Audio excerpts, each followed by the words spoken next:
Welcome, you're watching Head to Head. I'm Antonina Antosha with UATV. After 5 years of war, Russia remains the main generator of problems for Ukraine, creating new formats of pressure. Recently, the international experts held a roundtable in Kyiv called The Fifth Year of War, New Challenges for Ukraine. To talk more about these challenges and how to overcome them, we're joined in the studio today by Oleksiy Kaftan. He's a journalist and international observer. Hello and thank you for coming. Hello, thank you for having me. So what about that roundtable? What kind of methods of pressure is Russia using right now? Well, the methods haven't changed much. Still, there is some novelty about them.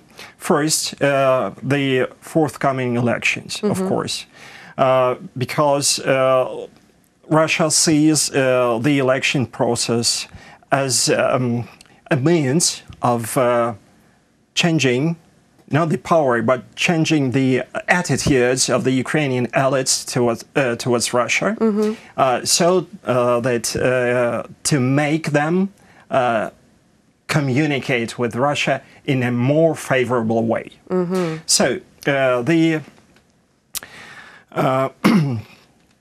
first challenge for the Russians in this context is to make somehow a pro-Russian candidate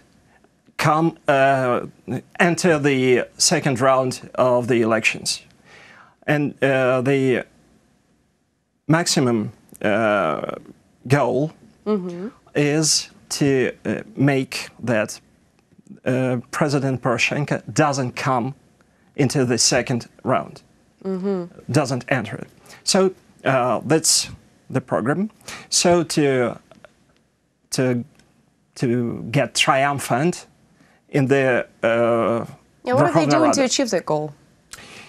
I'm not sure they could, but they are trying very hard.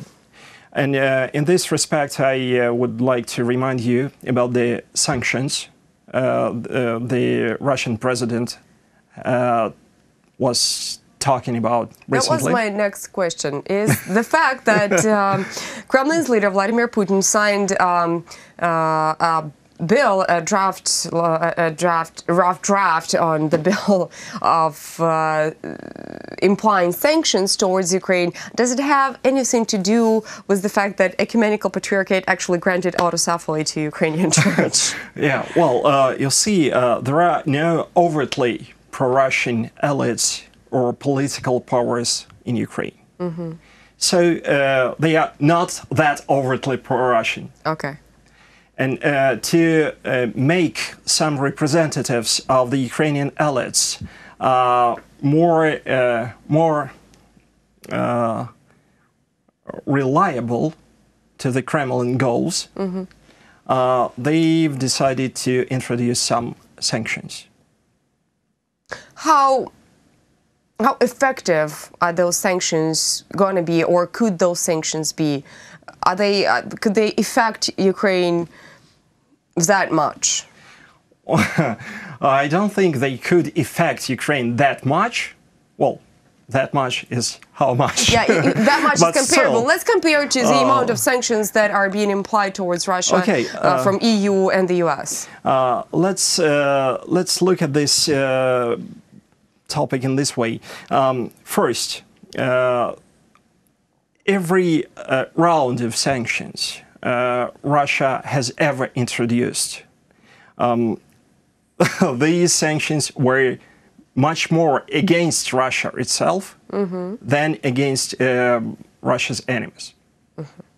And in the Ukrainian respect, taking into account that during last 2 years, we've seen that the import of the Russian commodities to Ukraine gets higher, and the Ukrainian export to Russia gets lower and lower. You see, it's like shooting your own knee.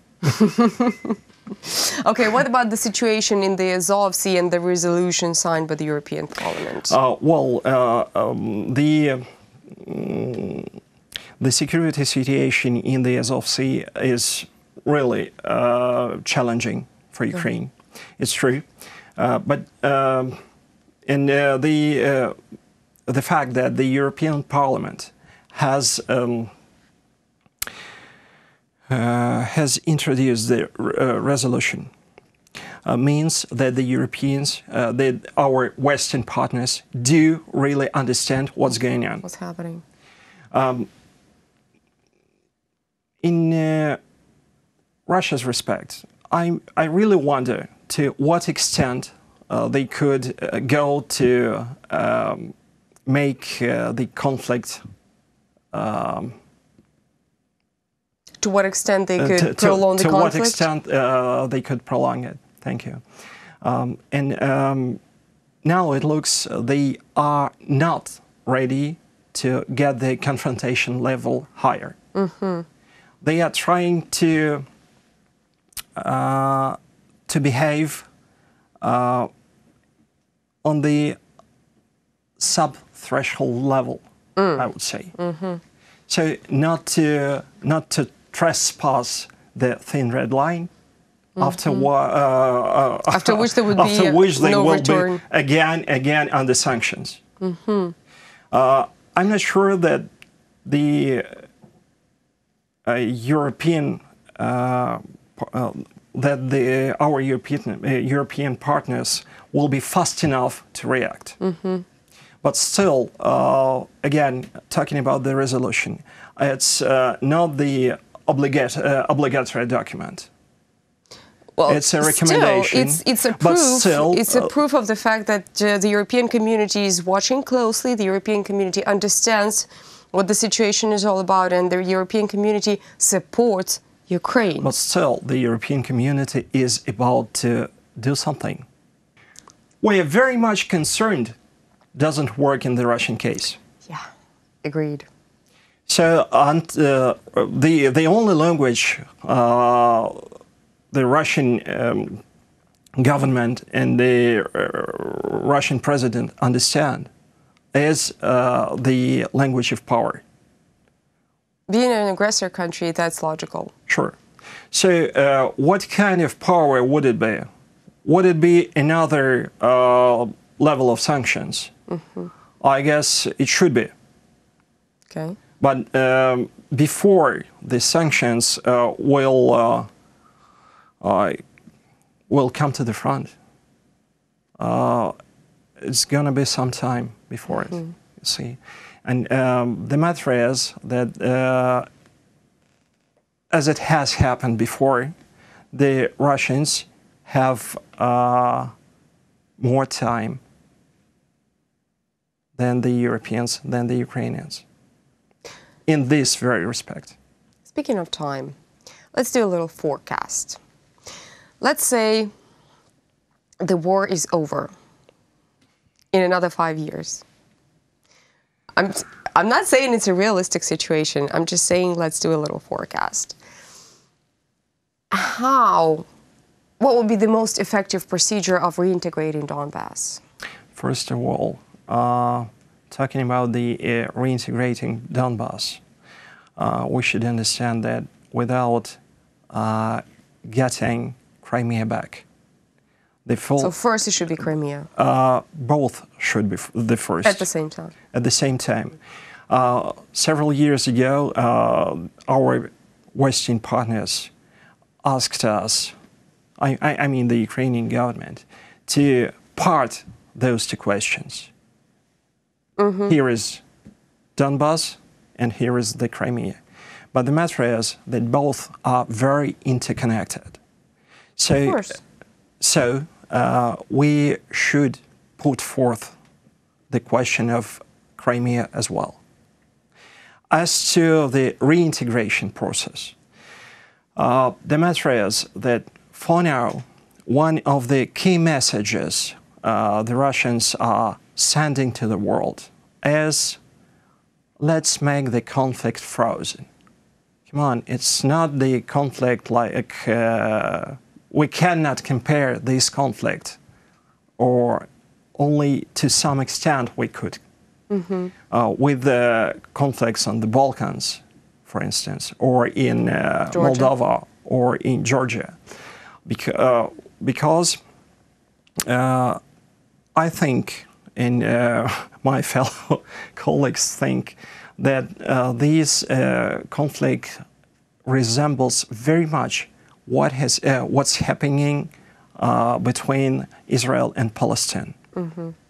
So talking about the frozen conflict in this respect is, it's quite ridiculous. Mm-hmm. I agree. On the other hand, first of all, our government and our society should be very clear about what's waiting, what fate's waiting for those people staying in the occupied territories. Mm-hmm. Because there is a very much Russian propaganda involved here. Oh, yeah. And we should at least try hard to fight it. Well, there are some topics and there are some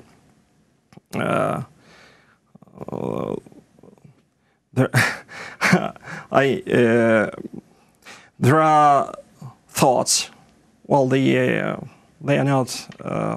There are thoughts generated about the Ukrainian government planning to introduce some filtration camps for those staying in the occupied territories. Of course they are not. But still, we should fight the myths. Of course. Afterwards, we are to introduce not the status of not the special status for the territories of Donbas, but to introduce some programs of economical reintegration for it. Okay. And again, I don't think we could be really effective unless the European community, unless our American partners understand that there is no chance of freezing the conflict. There is no chance, at least for now, to introduce the peacemaking mission. Mm-hmm. There is no chance to introduce the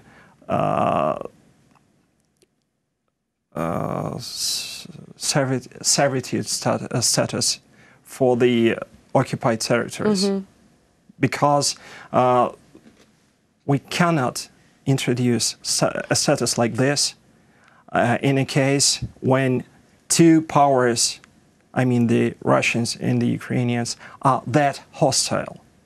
To make it clear, I could remind you about the Gibraltar problem. When both nations, I mean the Spanish and the British, were having hostilities, of course, there was no chance to make the double submission status for this territory. Just until the time when they entered the European, the European Union, the common space of economy, the common space of policy, the common space of social thinking, and so on. We have nothing. It's a far cry from our situation. Well, hopefully it all turns out for the good.